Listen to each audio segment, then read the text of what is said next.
Hello there guys. I've been wanting to do another post-apocalyptic scene since I did my original zombie one in January 2021. And the recent Stalker figures that I got from Spalah models really inspired me to give that a go. This time I was imagining some kind of shop front. I'm kind of basing this on some reference photos of some traditional English shops, but I'm sure it could fit in several parts of the world.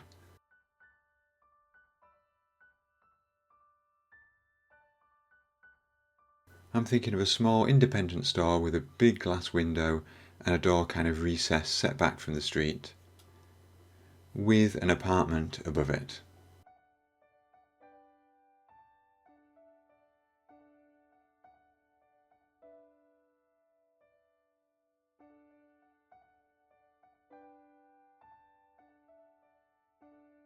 And then maybe an alley down the side with a fire door and some pipe work and things like that.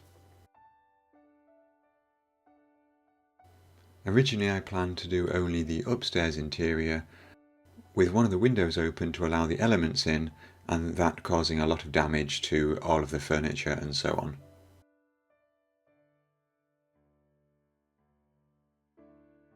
I took a handy slab of slate, which was roughly the right size, and then took this cork, which I've had in my spares drawer for a long time, and broke it to approximately the same shape as the slate.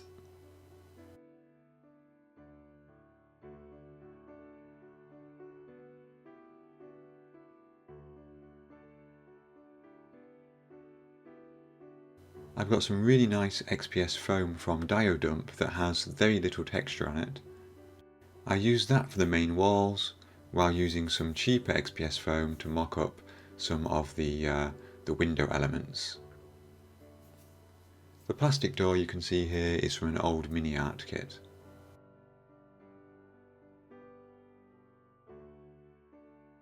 Once I was fairly happy with the rough position of those, I was able to cut some slots into that cork, which really helped to keep the walls in place.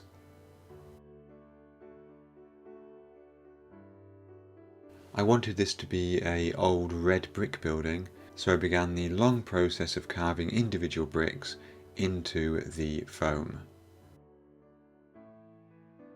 They were initially cut with a regular hobby knife, and then some of those lines were widened with a sculpting tool.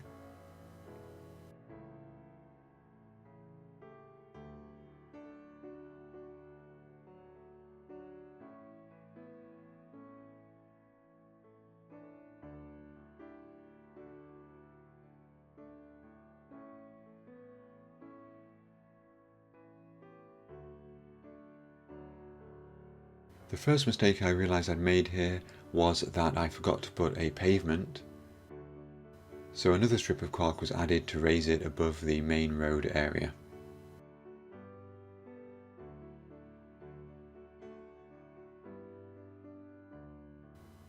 The wooden beam that I'm using here between the walls may not be architecturally correct, but it does help keep the walls roughly square and rigid.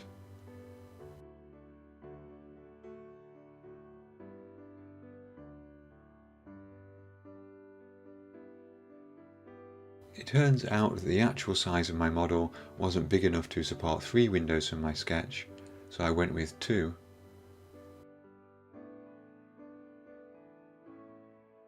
And the dimensions of these apertures were based on a simple 3D model I made of a window frame, which would then be 3D printed.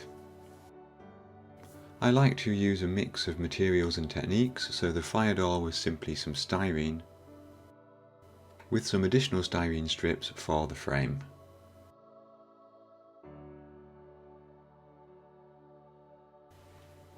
The main window frame was really fun to build. I took these relatively thick strips of styrene, constructed the outer frame,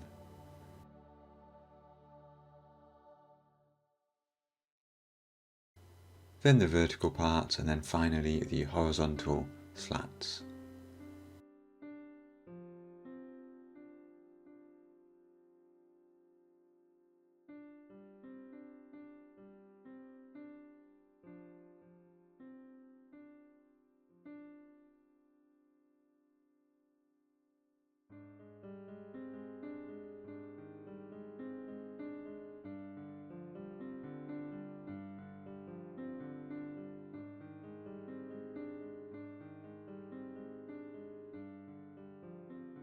I wasn't so keen on the solid wooden door from the mini art kit, so I chopped away 2 of the panels and then ultimately the entire top section, so I could have that nice classic kind of glass shop front door. And again, a frame was made from that from styrene strips.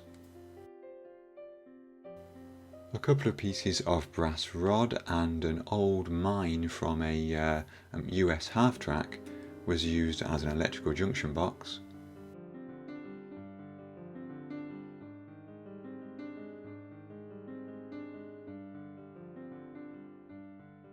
Some more styrene was used to make the shop front sign,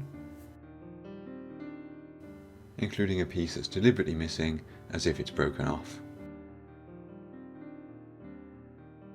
The first floor was quite difficult to make, primarily because I was quite short of wooden sticks, and I'm trying to use up some of my materials rather than buy new ones.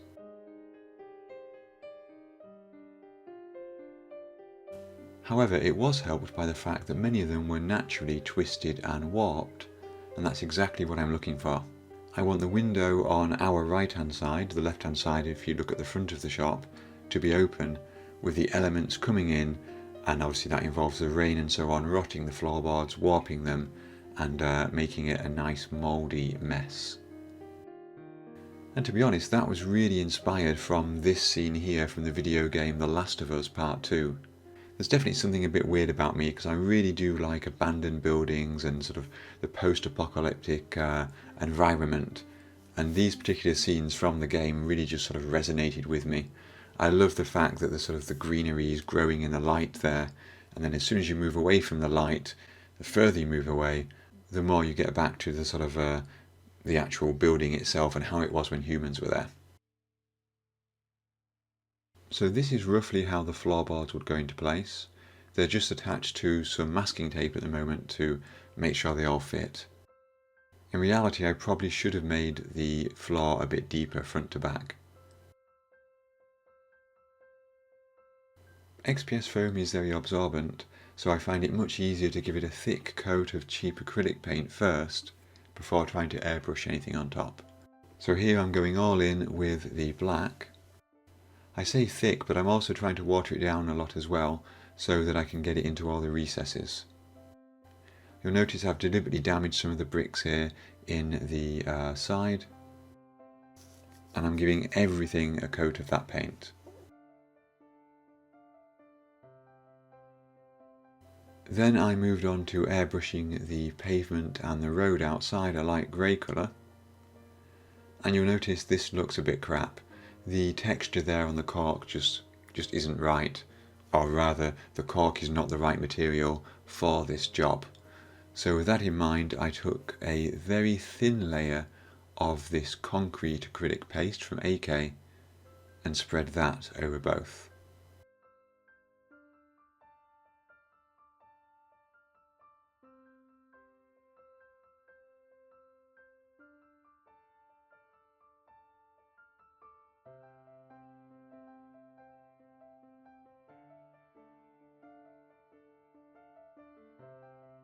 I then airbrushed the entire building with a single thin coat of a light brown colour. This is actually just one colour, I've just varied it by varying the opacity of the paint, which of course changes how much of the black base coat we can see. It's then a case of going over and painting many of the individual bricks with Vallejo model colour. Again, I try to stretch single colours as far as I can by varying the amount of paint on the brush, by varying how much water I mix with them. So you can see here all the bricks on this side now are just in that single Vallejo orangey colour, and of course I do use other colours as well. I'll often just let them mix in with each other on the palette so that every time I put the brush in the paint I get a slightly different tone. You can see here while I'm painting this I've got quite a horrible seam line between the sides and the front of the brickwork. I will attempt to sort that out later. One thing I've learnt in modelling, and there may well be only one thing I've learnt in modelling, is that things tone down massively between the initial paint coat and the final result. So these really in-your-face bricks at the moment will absolutely tone down with a few layers of varnish and weathering.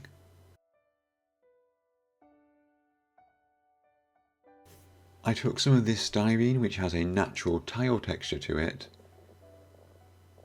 masked it off and airbrushed it black.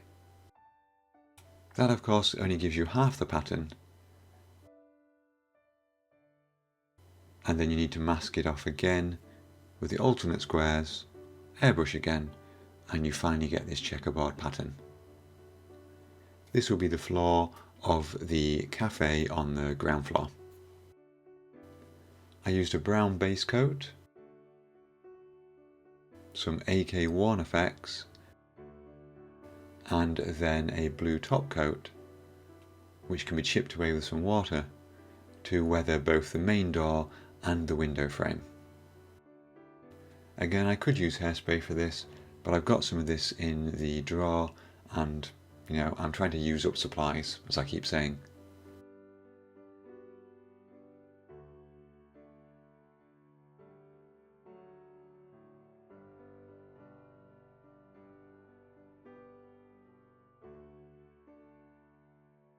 Now, mortar lines. In most of my XPS foam buildings before, I've never used any filler for mortar lines.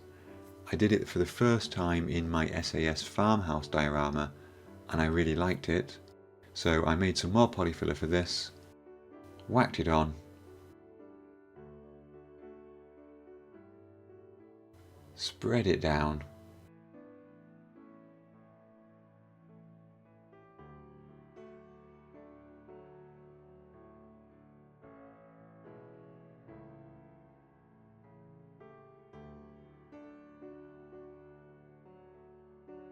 tried to wipe off the excess with a sponge, tried to wipe off the excess with a paper towel,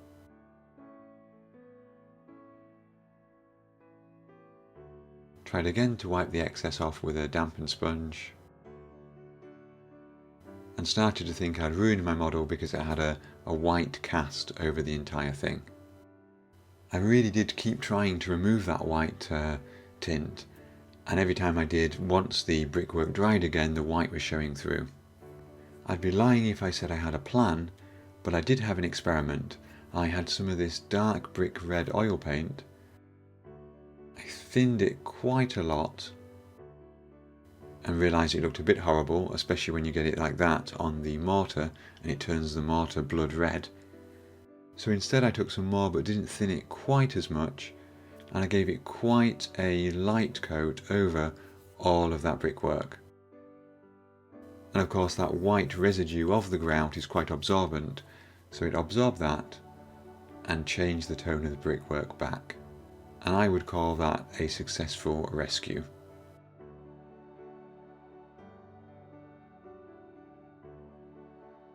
Once I had the oil paints out, I couldn't stop, so I took some brown and some sepia and so on and started filling in some of the grout lines, some of the brickwork, just getting lots of variation into that brick wall. This is a really enjoyable, really relaxing part of our hobby, I find. And if you do look at old brick walls, which is a bit of a weird thing to go and do, to be honest, you will see there's loads and loads and loads of colours and textures in them.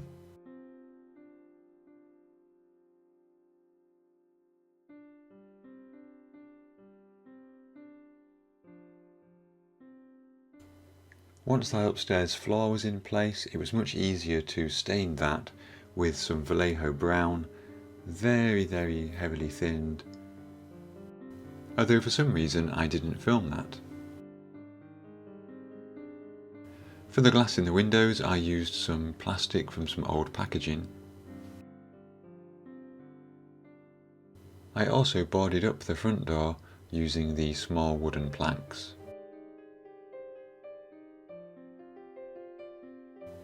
Then I could put the windows and doors in place.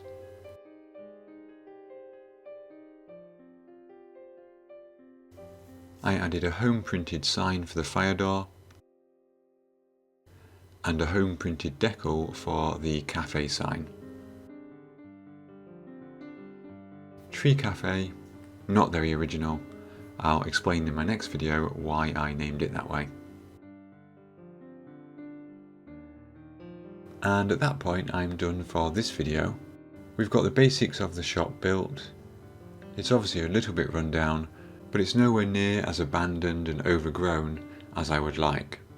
So in the next video, that will be my process. I'll do lots more weathering, lots more sort of damage and litter and natural growth and so on. I will also get that Stalker figure painted and decide exactly how we're going to pose him in the diorama. So I'd like to say thank you to all of you for watching. Special thanks of course to my Patreon members and YouTube supporters. I hope to see you in the future video when I get this scene finished. And until then, thanks again for watching and have fun modelling.